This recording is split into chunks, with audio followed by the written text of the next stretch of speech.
Hello friends, welcome to my channel. ನಮ್ಮ skin ಒಂದೇ ವಾರದಲ್ಲಿ ವೈಟ್ ಆಗಬೇಕು, ಒಂದೇ ವಾರದಲ್ಲಿ ಸ್ಕಿನ್ ಗ್ಲೋ ಆಗಬೇಕು ಅಂದರೆ ನಾನು ತಿಳಿಸುವ ಈ ಫೇಸ್ ಕ್ರೀಮನ್ನು ಟ್ರೈ ಮಾಡಿ. ಅದು ಹೊರಗಡೆ ಎಲ್ಲೂ ದುಡ್ಡು ಕೊಟ್ಟು ತರೋ ಅವಶ್ಯಕತೆ ಇಲ್ಲ. ಮನೆಯಲ್ಲಿ ನೀವೇ ಪ್ರಿಪೇರ್ ಮಾಡ್ಕೋಬೋದು. ತುಂಬ ಸುಲಭವಾಗಿ ಬಟ್ ಒಳ್ಳೆ ರಿಸಲ್ಟ್ ಸಿಗುತ್ತೆ. ಒಂದು ವಾರ ಬೇರೆ ಯಾವುದೇ ಕ್ರೀಮನ್ನು ಬಳಸದೆ ನೀವು ಈ ಕ್ರೀಮನ್ನು ನಿಮ್ಮ ಸ್ಕಿನ್ಗೆ ಯೂಸ್ ಮಾಡಿ, ಖಂಡಿತ ಒಳ್ಳೆ ರಿಸಲ್ಟ್ ಸಿಗುತ್ತೆ. ನಿಮ್ಮ ಸ್ಕಿನ್ನಲ್ಲಿರೋ blackheads, whiteheads, open pores, ಸ್ಕಿನ್ನಲ್ಲಿ ಯಾವುದೇ ರೀತಿಯ ಪ್ರಾಬ್ಲಮ್ಸ್ ಇದ್ದರೆ ಅದನ್ನೆಲ್ಲ ಕಡಿಮೆ ಮಾಡಿ ಫೇಸ್ನ ಗ್ಲೋ ಮಾಡುತ್ತೆ. ಹಾಗಿದ್ರೆ ಬನ್ನಿ ರೆಮಿಡಿನ ಸ್ಟಾರ್ಟ್ ಮಾಡೋಣ. ಅದಕ್ಕೂ ಮೊದಲು ನೀವೇನಾದರೂ ನನ್ನ ಚಾನಲ್ಗೆ ಸಬ್ಸ್ಕ್ರೈಬ್ ಆಗದೆ ವಿಡಿಯೋ ನೋಡ್ತಿದ್ದೀರಾ ಅಂದರೆ ದಯವಿಟ್ಟು ನನ್ನ ಚಾನಲ್ನ ಸಬ್ಸ್ಕ್ರೈಬ್ ಮಾಡಿ, ಹಾಗೆ ಪಕ್ಕದಲ್ಲಿ ಕಾಣುವ ಬೆಲ್ ಐಕನ್ನ ಕ್ಲಿಕ್ ಮಾಡಿ. ಈ ವಿಡಿಯೋ ನಿಮಗೆ ಇಷ್ಟ ಆದರೆ ದಯವಿಟ್ಟು ವಿಡಿಯೋಗೊಂದು ಲೈಕ್ ಮಾಡಿ. ನಾನಿಲ್ಲಿ 4 ಬಾದಾಮಿ ಮತ್ತು 4 ಚಮಚದಷ್ಟು ಅಕ್ಕಿನ ತೊಳೆದು ಓವರ್ನೈಟ್ ನೆನೆಸಿದ್ದೀನಿ. ನಂತರ ಬಾದಾಮಿಯ ಸಿಪ್ಪೆಯನ್ನು ತೆಗಿಬೇಕು. ಬಾದಾಮಿಯಲ್ಲಿರುವಂತಹ ವಿಟಮಿನ್ ಇ ನಮ್ಮ ಸ್ಕಿನ್ಗೆ ತುಂಬಾ ಒಳ್ಳೆಯದು. ಆ್ಯಂಟಿ ಏಜಿಂಗ್ ಅಂತಲೇ ಹೇಳ್ಬೋದು. ರಿಂಕಲ್ಸ್ ಬರೋದನ್ನು ತಡೆಯುತ್ತೆ, ಪಿಗ್ಮೆಂಟೇಷನ್ ಬರೋದಿಲ್ಲ, ಹಾಗೆ ಸ್ಕಿನ್ ವೈಟ್ ಆಗುತ್ತೆ, ನ್ಯಾಚುರಲ್ ಆಗಿ ಸ್ಕಿನ್ನ ಮಾಯ್ಶ್ಚರೈಸ್ ಮಾಡುತ್ತೆ. ಇನ್ನು ಅಕ್ಕಿ ಕೂಡ ಅಷ್ಟೇ, ಸ್ಕಿನ್ಗೆ ತುಂಬಾ ಒಳ್ಳೆಯದು. ನ್ಯಾಚುರಲ್ ಆಗಿ ಸ್ಕಿನ್ ಗ್ಲೋ ಆಗಬೇಕು, ಪಿಗ್ಮೆಂಟೇಷನ್ ಸಮಸ್ಯೆ, ಪಿಂಪಲ್ಸ್, ಮಾರ್ಕ್ಸ್ ಬರಬಾರ್ದು ಅಂದರೆ ನೀವು ಕೂಡ ಈ ಕ್ರೀಮನ್ನು ಟ್ರೈ ಮಾಡಿ, ತುಂಬ ಒಳ್ಳೆಯ ರಿಸಲ್ಟ್ ಸಿಗುತ್ತೆ. ನೋಡಿ, ಇವಾಗ ಸಿಪ್ಪೆ ತೆಗೆದಿರೋ ಬಾದಾಮಿ ಮತ್ತು ನೆನೆಸಿರೋ ಅಕ್ಕಿನ ಗ್ರೈಂಡ್ ಮಾಡ್ಕೋಬೇಕು. ಎಷ್ಟು ಸಾಧ್ಯನೋ ಅಷ್ಟು ನೈಸ್ಗೆ ಗ್ರೈಂಡ್ ಮಾಡಿ ಫಿಲ್ಟ್ರ್ ಮಾಡ್ಕೋಬೇಕು.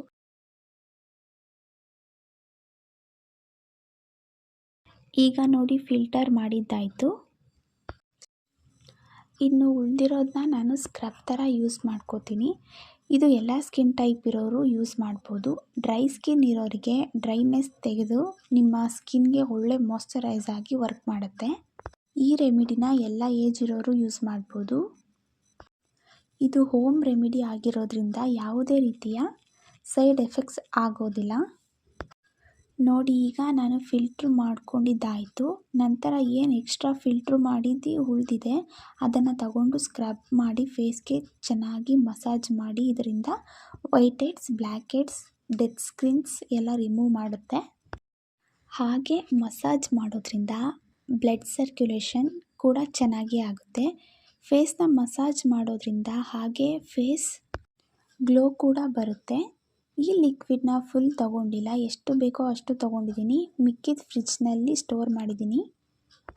ಈ ರೆಮಿಡಿನ 1 ವಾರ ಆಗೋ ತನಕ ಮಾಡಿಕೊಂಡು ಫ್ರಿಜ್ನಲ್ಲಿ ಸ್ಟೋರ್ ಮಾಡ್ಕೋಬೋದು. ಈಗ ಬೇಕಾಗಿರೋ ಅಷ್ಟನ್ನು ತಗೊಂಡು ಅದಕ್ಕೆ 1 ಸ್ಪೂನ್ ಅಲೋವೆರಾ ಜೆಲ್ ಹಾಕೋತಾ ಇದ್ದೀನಿ. ಅಲೋವೆರಾ ಜೆಲ್ ನಮ್ಮ ಸ್ಕಿನ್ಗೆ ತುಂಬಾ ಒಳ್ಳೆಯದು. ಅಲೋವೆರಾ ಜೆಲ್ ನಿಮಗೆ ಅಡ್ಜಸ್ಟ್ ಆಗಿಲ್ಲ ಅಂದರೆ ನೀವು ಅಗಸೆ ಬೀಜದ ಜೆಲ್ನ ನೀವು ಮನೆಯಲ್ಲೇ ಪ್ರಿಪೇರ್ ಮಾಡಿ ಕೂಡ ಯೂಸ್ ಮಾಡ್ಬೋದು. ನಂತರ ಇದಕ್ಕೆ ಅರ್ಧ ಸ್ಪೂನ್ ಅಷ್ಟು ಗ್ಲಿಸರಿನ್ ಹಾಕೋತಾ ಇದ್ದೀನಿ. ನೆಕ್ಸ್ಟ್ 1 ಚಮಚ ಕೊಬ್ಬರಿ ಎಣ್ಣೆ ಹಾಕೋತಾ ಇದ್ದೀನಿ. ಕೊಬ್ಬರಿ ಎಣ್ಣೆ ಬೇಡ ಅಂದರೆ ಬಾದಾಮಿ ಎಣ್ಣೆ ಬೇಕಾದರೂ ಯೂಸ್ ಮಾಡ್ಬೋದು. ಇಲ್ಲಾಂದರೆ 3 ಅಥವಾ 4 ವಿಟಮಿನ್ ಕ್ಯಾಪ್ಸಲ್ನ ಹಾಕೋಬೋದು. ಇದನ್ನೆಲ್ಲ ಹಾಕಿ ಚೆನ್ನಾಗಿ ಮಿಕ್ಸ್ ಮಾಡಬೇಕು. ಇದಕ್ಕೆ 3 ರಿಂದ 4 ನಿಮಿಷ ಬೇಕಾಗುತ್ತೆ ನೀಟಾಗಿ ಮಿಕ್ಸ್ ಮಾಡೋಕ್ಕೆ. ಚೆನ್ನಾಗಿ ಮಿಕ್ಸ್ ಮಾಡಿ. ಇವಾಗ ಕ್ರೀಮ್ ರೆಡಿಯಾಗಿದೆ. ಈ ಕ್ರೀಮನ್ನು ಪ್ರತಿದಿನ ಬಳಸಿ. ನೆಕ್ಸ್ಟ್ ಸ್ಕ್ರಬ್ನ ವಾರದಲ್ಲಿ 2 ಸಲ ಸ್ಕ್ರಬ್ ಮಾಡಿ ಸಾಕು. ಕ್ರೀಮನ್ನು ಮಾತ್ರ ಪ್ರತಿದಿನ ಬಳಸಿ.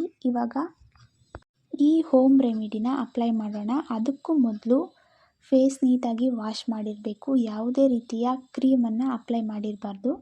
ಇವಾಗ ನೋಡಿ, ಸ್ಕ್ರಬ್ ಮಾಡ್ಕೋತಾ ಇದ್ದೀನಿ. ನೀಟಾಗಿ ಅಪ್ಲೈ ಮಾಡಿ ಮಸಾಜ್ ಮಾಡಿ. ಈ ಸ್ಕ್ರಬ್ಬನ್ನು, ಇನ್ನು ಉಳಿದಿರೋ ಸ್ಕ್ರಬ್ನ ಫ್ರಿಜ್ನಲ್ಲಿ ಇಟ್ಕೊಂಡು 2 ಡೇಸ್ 3 ಡೇಸ್ ಬಿಟ್ಟು ಮತ್ತೆ ಸ್ಕ್ರಬ್ ಮಾಡ್ಕೋಬೋದು. ಇದನ್ನು ನೆಕ್ ಕೂಡ ಅಪ್ಲೈ ಮಾಡ್ಕೋಬೋದು. ಇವಾಗ 2 ರಿಂದ 3 ನಿಮಿಷ ಮಸಾಜ್ ಮಾಡಿ ಫೇಸ್ ವಾಶ್ ಮಾಡಿ. ಇವಾಗ ಫೇಸ್ ವಾಶ್ ಆಯಿತು. ಇವಾಗ ಈ ಕ್ರೀಮನ್ನು ಅಪ್ಲೈ ಮಾಡಿ ನಿಧಾನಕ್ಕೆ 10 ನಿಮಿಷಗಳ ಕಾಲ ಮಸಾಜ್ ಮಾಡಬೇಕು. ನಿಮ್ಮ ಸ್ಕಿನ್ ಈ ಕ್ರೀಮ್ನೆಲ್ಲ ಅಬ್ಸರ್ವ್ ಮಾಡ್ಕೊಳ್ಳುತ್ತೆ. ಎಷ್ಟು ಡಿಫ್ರೆನ್ಸ್ ಕಾಣಿಸುತ್ತೆ ಗೊತ್ತಾ? ಇದನ್ನು ಫಸ್ಟ್ ಟೈಮ್ ಯೂಸ್ ಮಾಡಿದಾಗಲೇ ಸ್ಕಿನ್ನು ಸ್ಮೂತ್ ಆ್ಯಂಡ್ ಸಾಫ್ಟ್ ಆಗಿರೋ ಥರ ಫೀಲ್ ಆಗುತ್ತೆ. ಹಾಗೆ ಸ್ಕಿನ್ ಕೂಡ ಗ್ಲೋ ಬರುತ್ತೆ. ನೀಟಾಗಿ 10 ನಿಮಿಷಗಳ ಕಾಲ ಮಸಾಜ್ ಮಾಡಿ ಆದಮೇಲೆ ಅರ್ಧ ಗಂಟೆ ಬಿಟ್ಟು ಆಮೇಲೆ ನಾರ್ಮಲ್ ವಾಟರ್ನಲ್ಲಿ ಫೇಸ್ ವಾಶ್ ಮಾಡ್ಕೋಬೇಕು. ಸ್ವಲ್ಪ ಡ್ರೈ ಆದಮೇಲೆ ಫೇಸ್ ವಾಶ್ ಮಾಡ್ಕೊಳ್ಳಿ. ನಾನು ನೋಡಿ ಅರ್ಧ ಗಂಟೆ ಆಯಿತು, ಫೇಸ್ ಕೂಡ ಡ್ರೈ ಅನಿಸ್ತಿದೆ. ಇವಾಗ ಹೋಗಿ ಫೇಸ್ ವಾಶ್ ಮಾಡ್ಕೊಬರ್ತೀನಿ. ಸೊ ಇವಾಗ ಫೇಸ್ ವಾಶ್ ಕೂಡ ಆಯಿತು. ನೋಡಿ ನನ್ನ ಫೇಸ್ ಎಷ್ಟು ಗ್ಲೋ ಬಂದಿದೆ ಅಂತ. ಹಾಗೆ ಫೇಸು ಸಾಫ್ಟ್ ಆ್ಯಂಡ್ ಸ್ಮೂತ್ ಆಗಿರೋ ಥರ ಫೀಲ್ ಆಗ್ತಿದೆ. ನೀವು ಕೂಡ ಈ ಹೋಮ್ ರೆಮಿಡಿನ ಟ್ರೈ ಮಾಡಿ. ಹೇಗೆ ಬಂತು ರಿಸಲ್ಟ್ ಅಂತ ಕಾಮೆಂಟ್ ಕೂಡ ಮಾಡಿ. ಐ ಹೋಪ್ ಈ ವಿಡಿಯೋ ನಿಮ್ಗೆ ಇಷ್ಟ ಆಗುತ್ತೆ ಅಂದ್ಕೋತೀನಿ. ಈ ವಿಡಿಯೋ ಇಷ್ಟ ಆಗಿದ್ರೆ ದಯವಿಟ್ಟು ವಿಡಿಯೋಗೊಂದು ಲೈಕ್ ಮಾಡಿ, ಹಾಗೆ ಶೇರ್ ಮಾಡಿ, ಕಾಮೆಂಟ್ ಮಾಡಿ. Thank you for watching.